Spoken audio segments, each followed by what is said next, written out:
धन्यवाद सभी पत्रकार एवं छायाकार मित्रों का और हमारे कैबिनेट मंत्री राव नरवीर जी, हमारे विधायक मुकेश जी, तेजपाल तंवर जी और बिमला जी, हमारे जिला के अध्यक्ष कमल जी और हमारे अरविंद जी। आज हमारी अलग अलग दो बैठकें अधिकारियों के साथ थी, मेट्रो को लेकर के और इंडस्ट्रियल जोन, जो हमने संकल्प पत्र में कहा है कि हर जिला में हम 10 स्थानों के ऊपर एक एक आईएमटी खड़ी करने का हमने अपने संकल्प पत्र में बात कही है।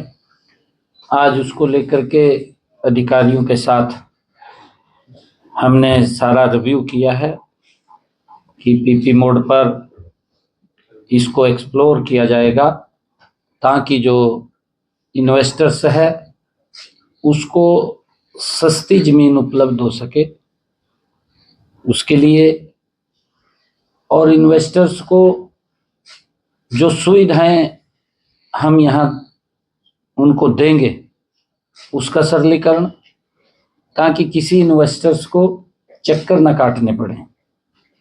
हमने पिछले दिनों हरियाणा के अंदर HEPC वन रूफ सिस्टम, उसके एक छत के नीचे सभी सुविधाएं मिलें, उसको मजबूत किया जाएगा। अगर कोई इन्वेस्टर्स यहाँ पर अपना इन्वेस्ट करना चाहता है, इंडस्ट्री लगाना चाहता है, हमने अधिकारियों को एक बात कही है कि वो एक छत के नीचे सभी ऑफिस हों, एक एप्लीकेशन वो दे, उसको सारी NOCs हमारी सरकार क्लियर करके देगी ताकि वो यहाँ पर इंडस्ट्री लगा सके। उसके लिए हमने आज अधिकारियों को कहा है, जो हमने नए IMT 10 नए औद्योगिक क्षेत्र लगाने हैं, उसके लिए जल्दी ही एक बैठक करके उसके ऊपर काम चालू कर दिया जाएगा। इसको लेकर के हमने चर्चा की है। हमने मेट्रो को लेकर के भी गुरुग्राम के अंदर डीपली उसके ऊपर चर्चा की है, उसकी DPR, उसकी ड्राइंग, उसको लेकर के कि कितना समय इसके अंदर लगेगा। वो सारा गुरुग्राम मेट्रो का जो भूमि पूजन की डेट वो 1 मई को होगा, और उसके लिए हमने अधिकारियों से बैठ करके तय किया है ताकि इसके ऊपर जल्दी काम शुरू हो सके। इसकी जो भी फॉर्मेलिटीज़ हैं उन फॉर्मेलिटीज़ को, जो टेंडर फ्लॉट होना है, टेंडर खुलना है, उसके लिए सारी की सारी कार्रवाई वो कर लेंगे और 1 मई को हम इसको भूमि पूजन करने का हमने उसका लक्ष्य रखा है। मेट्रो के ऊपर जब काम चालू होगा, जो भीड़ भाड़ वाले इलाके हैं उसको लेकर के भी हमने चर्चा की है कि वहां पर लोगों को असुविधा ना हो। उस असुविधा को लेकर के, जैसे बस्ती के अंदर बहुत भीड़ भाड़ वाला इलाका है, कि उस वहां पर लोगों का सुविधा ना हो, उसके लिए पहले ही डाइवर्सन का या अलग से कोई रोड बनाने का डाइवर्ट करके उसके ऊपर ध्यान कर ले, और ताकि लोगों को कोई असुविधा उस समय में ना हो, उसको लेकर के भी हमने चर्चा की है। और गुरुग्राम मेट्रो में जल्दी ही टेक्निकल व अन्य स्टाफ वो भी लगभग 5 जनवरी तक उसको पूरा कर लिया जाएगा, भर्ती हो जाएगी, उसके इंटरव्यू चल रहे हैं और 5 जनवरी तक उसको हम पूरा करके इस कार्य को आगे बढ़ाने का काम करेंगे। हमारा जो इस परियोजना के ऊपर पैसा खर्च होना है वो लगभग 5,500 करोड़ रुपए की राशि इसके ऊपर खर्च होनी है, और इसमें केंद्र सरकार और स्टेट सरकार का जो शेयर है उसके बारे में ये सारा पैसा इतना खर्च होगा। परियोजना के अंतिम मीडियम मेट्रो को स्थापित किया जाएगा और स्टैंडर्ड गेज पर ये संचालित होगी। उसके लिए हमने बैठ करके सारी चर्चाएं की हैं। यह metro CBTC communication based control signal पर आधारित होगी और ये लगभग 80 किलोमीटर प्रति घंटा की रफ्तार से ये चलेगी। इसका लाभ यहाँ पर वो मिलेगा। ये मिलेनियम सिटी से साइबर सिटी गुरुग्राम के बीच ये चलेगी। इसके अंदर जो भी हमारे स्टेशन बनेंगे, मेरे ख्याल से 8 ऐसे स्थान हैं जहां पर अंडरपास या और फ्लाईओवर वो बनेंगे। उसको लेकर के भी सारा वो DPR तैयार किया है और इसमें पूरी जो हमारी मेट्रो है 27 स्टेशन इसके अंदर बनेंगे। उसको लेकर के भी कहाँ पर कोई दिक्कत, कोई जमीन एक्वायर की या कोई और उसके DPR का कोई विषय है तो उसको लेकर के भी हमने इसके ऊपर चर्चा की है। और जैसा इंडस्ट्री को लेकर के मैंने अभी आपको बताया है कि 10 शहरों में IMT और हरियाणा में प्रमुख औद्योगिक शहर बसाने का पंचग्राम हमने ये निर्णय किया था कि जो हमारा KMP है या हमारे एक्सप्रेसवे हैं उनको चिन्हित करके कहाँ कहाँ पर ये शहर बसेंगे उसको लेकर के भी अधिकारियों को आज कहा है कि अगर उसके ऊपर चर्चा हुई है, उन 10 प्रमुख राजमार्गों के ऊपर उनको चिन्हित करके वहां पर बनाया जाएगा। उसके लिए भी हमने आज अधिकारियों को कहा है। एक हमारा हेल्थ को लेकर के 700 बेडेड हॉस्पिटल वो भी अंतिम चरण में है। उसकी व्यवस्थाएं हमने पूरी कर ली हैं। वो टेंडर उसका फ्लॉट हो जाएगा शीघ्र ही और जो ही उसका ये टेंडर फ्लॉट होगा उसकी प्राथमिक जो NOC लेनी थी, चाहे वो नगर पालिका की है, चाहे वो टाउन एंड कंट्री प्लानिंग से है, चाहे फॉरेस्ट की है, चाहे वो पब्लिक हेल्थ की है, ऐसी सब NOCs हमने उसकी ले ली हैं और जल्दी ही, क्योंकि उसको जो रास्ता था उसके ऊपर भी हमने चर्चा की है कि हॉस्पिटल को जो रास्ता लगता है बहुत ही उसके ऊपर भीड़ भाड़ वाला वो रास्ता है, क्योंकि हॉस्पिटल है, हॉस्पिटल के अंदर एम्बुलेंस और अगर फंसते हैं तो उससे दिक्कत खड़ी होती है। तो उस रास्ते के ऊपर भी हमने विचार किया है कि पीछे से जो स्कूल है या पुलिस लाइन है, बड़े चौड़े रोड को उसके साथ जोड़ करके उस समस्या को लेकर के भी चर्चा की है कि उसका भी हम जल्दी वो समाधान हो जाएगा, वो भी हमने उसको चर्चा की है। मित्रों, एक पिछले दिनों लगातार एक विषय ये कांग्रेस पार्टी के द्वारा उठाया जा रहा है। बाबा साहेब अम्बेडकर जी का विषय बना करके एक ऐसी पार्टी, एक कहावत भी है, कहावत ही है कि जिनके अपने खाते खराब हैं दूसरों के ऊपर उंगलियां उठाते हैं। ऐसे लोग जिन्होंने पीढ़ियों के अंदर, पीढ़ियों को अगर मैं जवाहरलाल नेहरू जी से लेकर के बात करूं, अब तक कांग्रेस पार्टी ने कभी भी डॉक्टर साहब का सम्मान नहीं किया। उनको अपमानित करने का काम अगर किसी ने किया है तो कांग्रेस पार्टी है। आज वही पार्टी उनके नाम पर हक मांगने का ढोंग रचने का काम कर रही है। कांग्रेस की सोच हमेशा डॉक्टर भीमराव अंबेडकर जी के विरोधी रही है। जब भी डॉक्टर साहब ने इलेक्शन लड़ा, इन्होंने किसी न किसी व्यक्ति को खड़ा कर दिया, कहा इसके बराबर में खड़ा हो जाए, ये जीत करके ना आ जाए। आज तक भी डॉक्टर भीमराव अंबेडकर जी को जो भारत रत्न दिया गया, इसके बारे में विचार तक नहीं किया। ये ढोंग रच रहे हैं, ये बात बोल रहे हैं। आज तक भी कांग्रेस पार्टी ने विचार तक नहीं किया। कांग्रेस पार्टी ने जो उसके डॉक्टर भीमराव अंबेडकर जी के पवित्र स्थल थे, इनके समय में क्या स्थिति उन स्थलों की थी, कम से कम कांग्रेस के नेताओं को आगे आकर के बताना चाहिए कि हमने ये सुधार किए थे। एक भी उनके स्थल का कांग्रेस ने कभी सोचा तक नहीं। वो धूल में मिट्टी में लिपटे रहते थे, उनके जो स्थल थे, कभी वहां सफाई की व्यवस्था इन्होंने नहीं की।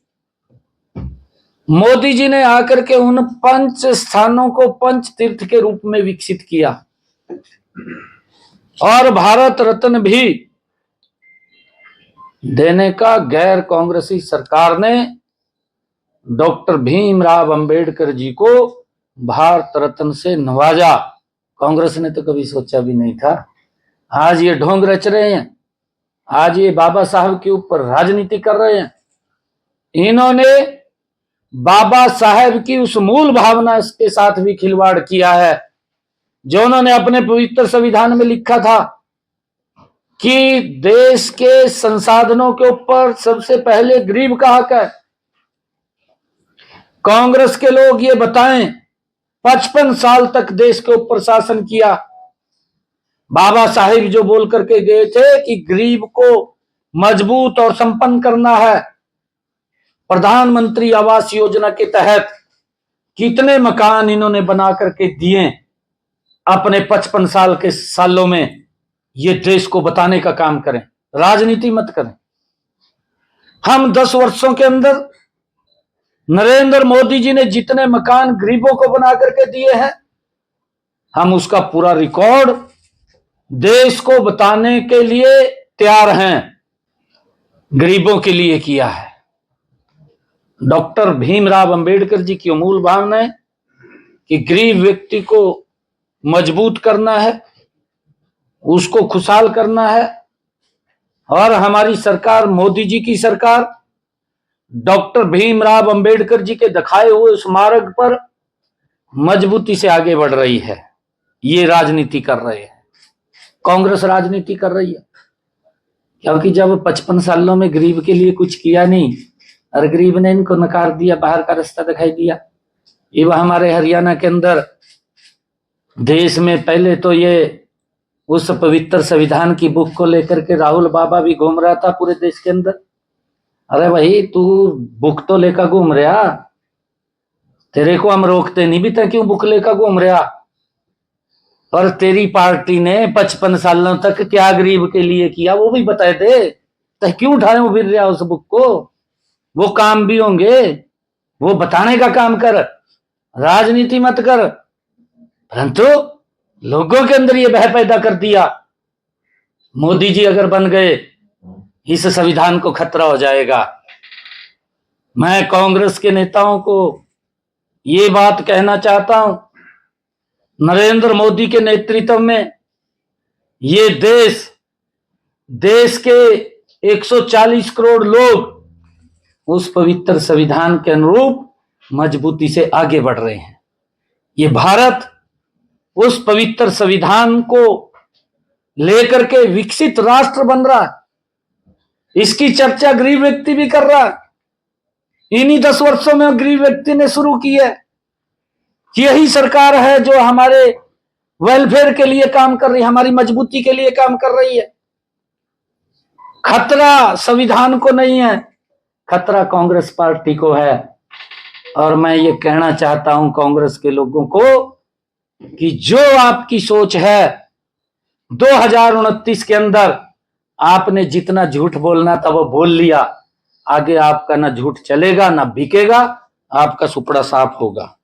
राजनीति करते हैं, आप बताएं तो कि हमने ये काम बाबा जी के वेलफेयर के लिए, और उसने जो नीतियां जो पवित्र संविधान में लिखा, गरीब व्यक्ति के हक मिलना चाहिए, उस हक के बारे में भी बताएं कि हमने बाबा जी के इस वाक्य का अनुसरण करते हुए गरीब व्यक्ति को यह लाभ पहुंचाया है। राजनीति कर रहे हैं। बाबा साहब ने अपने इस्तीफे में भी लिखा था, उन्होंने तो कहा था कि कांग्रेस पार्टी को समझना चाहिए। क्यों नहीं समझते? ये किसी और ने नहीं लिखा, डॉक्टर भीमराव अंबेडकर जी ने एक पत्र लिखा और उस पत्र के अंदर कहा कि मैं वित्त और उद्योग क्षेत्र में पढ़ा लिखा था, मगर मुझे उससे जुड़ा एक भी विभाग नहीं दिया। किस प्रकार से अपमानित कांग्रेस पार्टी करती थी, और एक भी संसदीय कमेटी में हिस्सा नहीं बनाया। यह डॉक्टर भीमराव अंबेडकर जी की पीड़ा थी, जिन्होंने एक पत्र लिख करके कहा, और मुझे कानून मंत्रालय दिया तो गया मगर ईमानदारी से काम करने नहीं दिया गया। किस प्रकार की कांग्रेस की सोच थी। और उन्होंने ये भी कहा कि मुझे हिंदू कोड बिल के कार्य को पूरा नहीं करने दिया गया।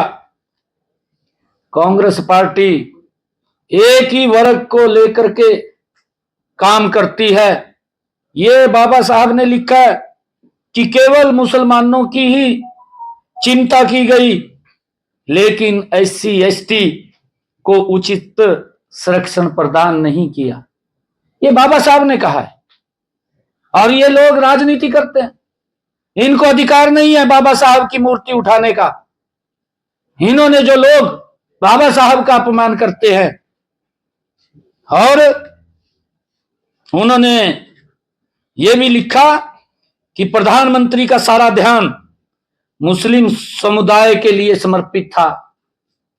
ये कांग्रेस के बारे में लिख रहे हैं बाबा साहब, उन्होंने लिखा है चिट्ठी में। और ये भी कहा कि मुसलमानों को दिए जा रहे संरक्षण से मुझे कोई आपत्ति नहीं हुई, लेकिन क्या देश में केवल मुसलमानों को ही सुरक्षा की आवश्यकता थी और कोई समाज नहीं था? ये किस प्रकार की राजनीति कर रहे हैं? ये किस प्रकार से देश को फाड़ने की कोशिश ये लगातार कांग्रेस की रही है? क्या कारण थे? जम्मू कश्मीर धारा 370 35 से वहां पर रहा, इसके बारे में भी बताने का काम करें। और ये राहुल बाबा बोलता है कि जो धारा 370 को हटाएगा, दोबारा रिवर्ट करेगा, हम उसको समर्थन करेंगे। कांग्रेस ने समर्थन किया। ये राहुल ने ही समर्थन किया है, किसी और ने नहीं किया। क्या देश को तोड़ना चाहते हैं? देश के साथ खिलवाड़ करना चाहते हैं? क्या डॉक्टर भीमराव अंबेडकर जी की उस भावना, मूल भावना के साथ खिलवाड़ करना चाहते हैं? देश को बताएं। देश आज इनसे पूछना चाहता है, देश आज इनसे जवाब चाहता है। देश इनसे ये नहीं चाहता कि ये लोकसभा के अंदर खड़े होकर के हल्ला होकर के घर चले जाएं। मैं कांग्रेस के नेताओं को फिर ये कहना चाहता हूं कि देश पूर्ण रूप से देख रहा है आपके क्या क्रियाकलाप लोकसभा के अंदर हैं। आपको आने वाले 2029 के चुनाव में बिल्कुल सुपड़ा साफ आपका करेगा।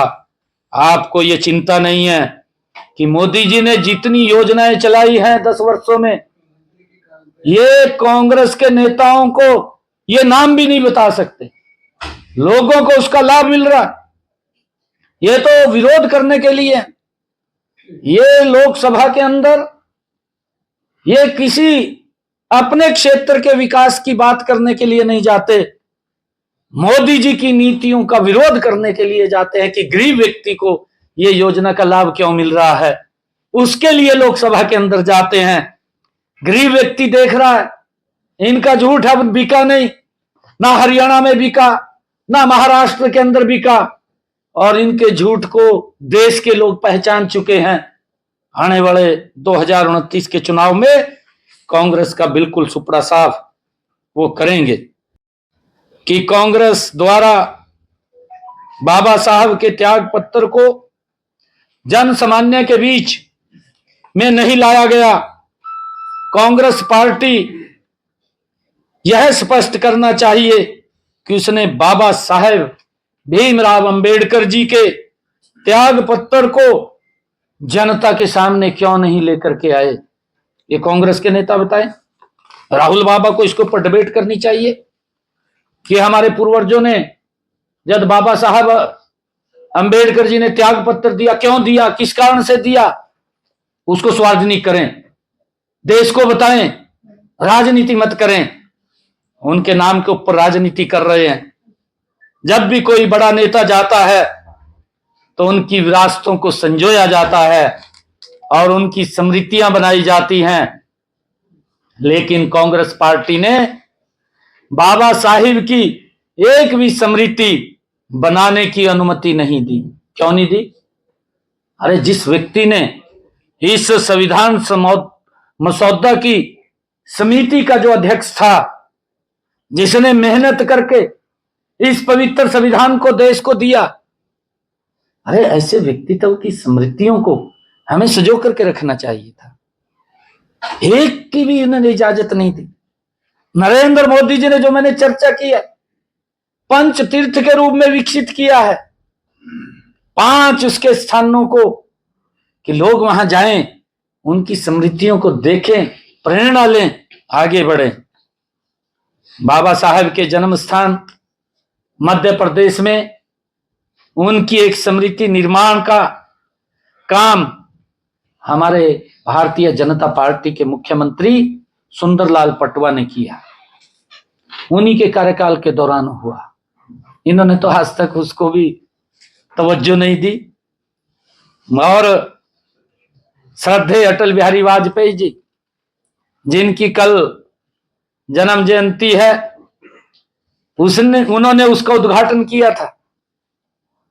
पूर्व प्रधानमंत्री श्री चंद्रशेखर जी ने दिल्ली स्थित अंबेडकर सेंटर के स्थान की स्वीकृति दी थी, लेकिन कांग्रेस पार्टी ने उसे बनने ही नहीं दिया। कैसे बनने दें? डॉक्टर भीमराव अंबेडकर जी के नाम से है, कांग्रेस कैसे बनने देगी? नहीं बनने देगी। वो डॉक्टर साहब को थोड़ी चाहते हैं, वो नहीं चाहते डॉक्टर साहब को, वो तो उसका अपमान करना चाहते हैं।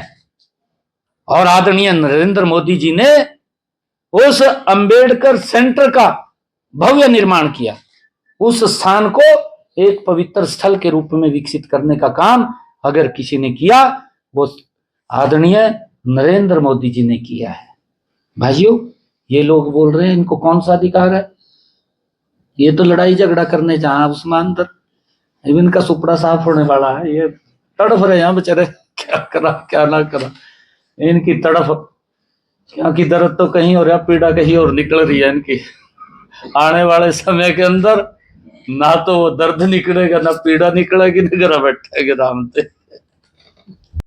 जनों, देश देख नहीं रहा? देश सारा कुछ देख रहा है, और देश इनके क्रियाकलापों को भी देख रहा है कि ये क्या कर रहे हैं, क्या नहीं कर रहे।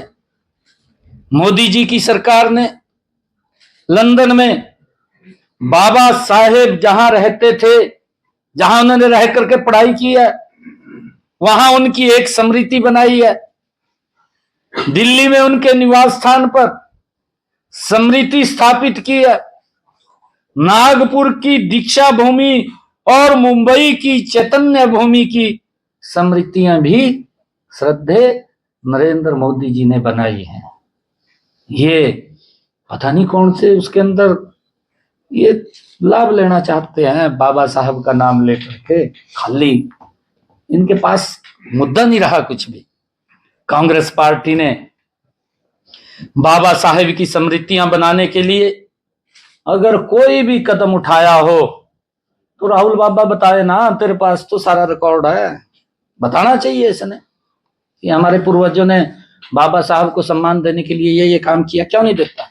देना चाहिए जवाब, बिल्कुल बताना चाहिए। देश पूछ रहा है, देश के लोग पूछ रहे हैं कि ऐसी महान विभूति जिसने इस पवित्र संविधान को दिया है, उसके स्मृतियों को सजोने के लिए क्या काम किए हैं, वो बताएं ना। कांग्रेस पार्टी ने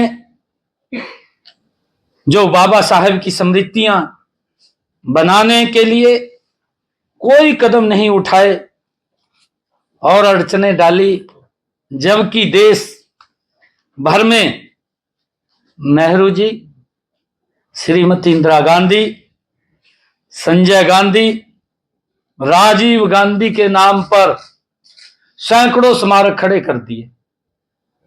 इनकी सरकार के अंदर आप देख लो, इंदिरा गांधी एयरपोर्ट से आप चढ़ जो, राजीव पर उतर जो, ये स्थिति थी। इससे अलग कोई और एयरपोर्ट का नाम नहीं था। पिछले 10 वर्षों के अंदर देश के महापुरुषों के नाम से अलग अलग क्षेत्र के अंदर, अलग अलग स्टेट्स के अंदर जो वहां के महापुरुष हुए हैं, उन महापुरुषों के नाम से एयरपोर्ट के नाम रखे गए हैं। ये तो खाली परिवार को लेकर के चलते थे, परिवार की ही बात करते थे, परिवार से बाहर नहीं। इनको अच्छा नहीं लगता था डॉक्टर भीमराव अंबेडकर, उससे तो इनको बदबू आती थी। इनको डॉक्टर भीमराव अंबेडकर से कोई वो थोड़ी आती थी गुलाब के फूल की मुस्को, इनको बदबू आती थी। और जब देश के लोगों ने इनको नकार दिया, अब तड़फ रहे हैं। तड़फने से अब कुछ नहीं बनता। वर्षों पहले हमने एक कार्टून देखा जिसमें एक जंगल सफारी का नाम गांधी परिवार के ऊपर था। एक कार्टून आया था, उसके अंदर रखा गया था। उसे देखकर एक बच्चा अपने पिता से पूछता है, क्या कोई भी चीज परिवार के अलावा देश में नहीं हो सकती? एक बच्चे ने अपने पिता से पूछा, क्या इस परिवार से अलावा कोई चीज और भी हो सकती है क्या? जिस पर पिता चुप रहे, और यही सच्चाई हमारे सामने है, देश के सामने है। इस बात को हमने समझना चाहिए। पंडित जवाहरलाल नेहरू ने जो एडविना माउंटेन को पत्थर लिख करके, ये सारे रिकॉर्ड है, ये रिकॉर्ड से अलग हम बात नहीं कर रहे हैं, क्योंकि ये बड़े बाबा साहब के, क्योंकि एक कहावत है, कहावत भी मैं कहूंगा कि उसका मुद्दा बन जाएगा, मैं बोलता नहीं। नहीं, मैं नहीं बोल नहीं, ये मुद्दा बढ़ा देंगे उसका। इन पर कोई बात नहीं है। अगर मैं सच्चाई बोल लूंगा तो उसका मुद्दा बनाएंगे ये। नहीं, मैं बोल लूंगा नहीं। बाबा साहेब अंबेडकर के कैबिनेट में न रहने की खुशी जाहिर की थी। जवाहरलाल नेहरू ने पत्र लिखा एडविना माउंटबेटन को कि डॉक्टर भीमराव अंबेडकर जी ने कैबिनेट से त्याग पत्र दे दिया, और मैं बहुत खुश हूं। मैं खुश तो होना था उसको, है जी। ऐसी सोच और चरित्र ये कांग्रेस पार्टी का रहा है। भाजपा अपने धुर विरोधियों का भी सम्मान करती है, जो हमारा विरोधी भी है, क्योंकि राजनीति है। हमारा उनका सम्मान करना हमारी जिम्मेवारी है, क्योंकि उन लोगों ने अपने तरीके से देश को बनाने का प्रयास किया। लेकिन कांग्रेस के लिए बस एक ही परिवार सब कुछ है। आज भी वही है, मरे पड़े मंजे के ऊपर पड़े, परंतु कहा यही है भाई, परिवार और नहीं है। कई बारी लॉन्च भी करा, फिर वो लॉन्चिंग फेल हो जा। कैसे लॉन्च सक्सेस होगा? सामान तो अंदर है नहीं, कुछ भी सामान तो खाली पड़ा। लॉन्च कैसे करेंगे उसको? सामान नहीं रहा। 55 सालों के अंदर कोई सामान ही नहीं डाला। जब सामान डालते तो लॉन्च होता ठीक ठाक। चाइनीज सामान लग रहा है सारा। भाई ये आंसू ना, ये मेरे ऊपर मुकदमा दर्ज न करो। बाबा साहेब ने सरदार पटेल जी को सम्मान दिया, वह सर्वविदित है। आपने देखा है भारतीय जनता पार्टी ने बाबा साहेब को और सरदार वल्लभ भाई पटेल ऐसे महान व्यक्तित्व थे, जिन्होंने, सरदार वल्लभ भाई पटेल ने इस देश की एकता और अखंडता में अपना महान योगदान दिया। आज तक उसको सम्मान नहीं दिया कांग्रेस ने।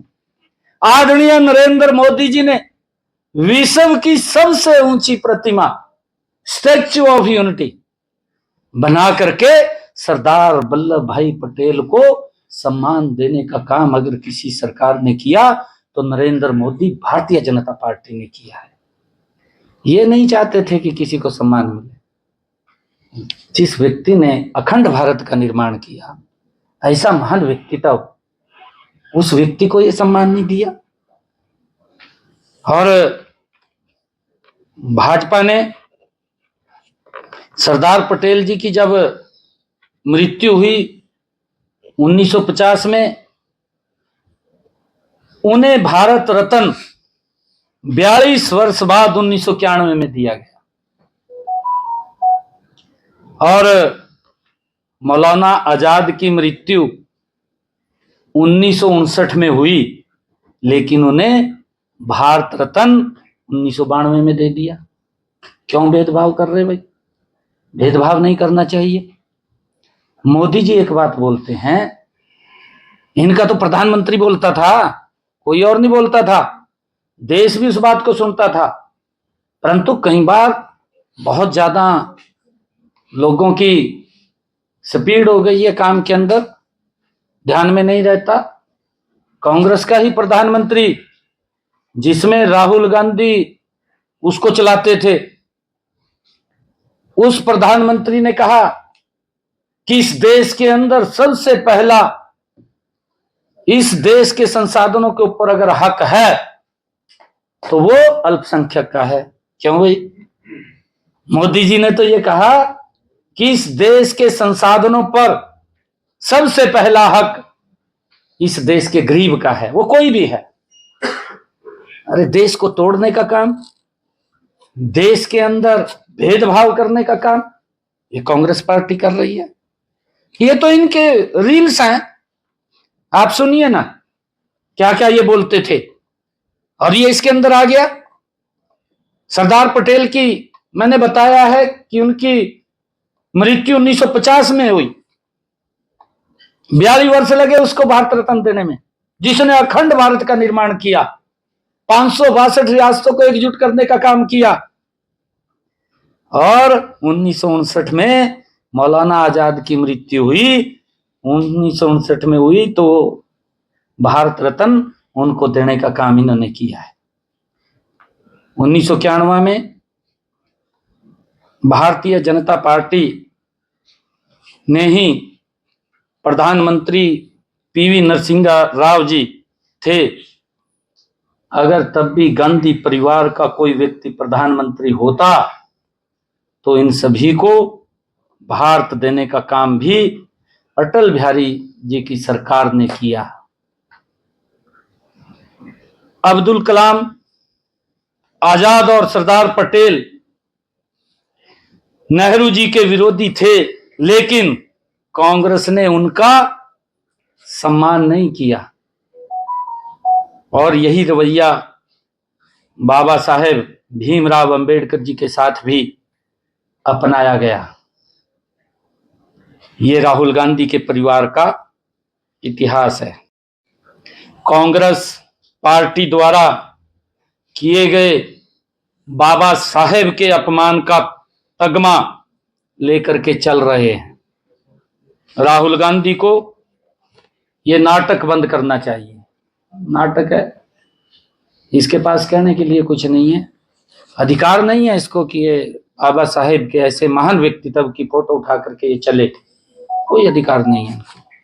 क्योंकि अगर इन्होंने कुछ किया तो उठाए ना, कौन रोकता है? कोई नहीं रोकता। इतने लंबे समय तक सत्ता में रहे, अरे भाई कुछ ना कुछ आप करते तो आप फोटो उठाते, अच्छे लगते भी, हमने ये इसके लिए किया है और हम बात सहन नहीं करेंगे।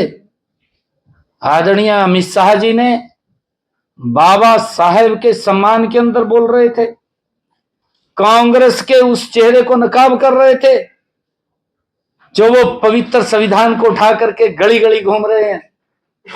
अरे गली गली घूमने की जरूरत नहीं है आप लोगों को। आपने उस संविधान के अनुसार अगर चलते, परंतु इनकी सोच तो आज भी वही है।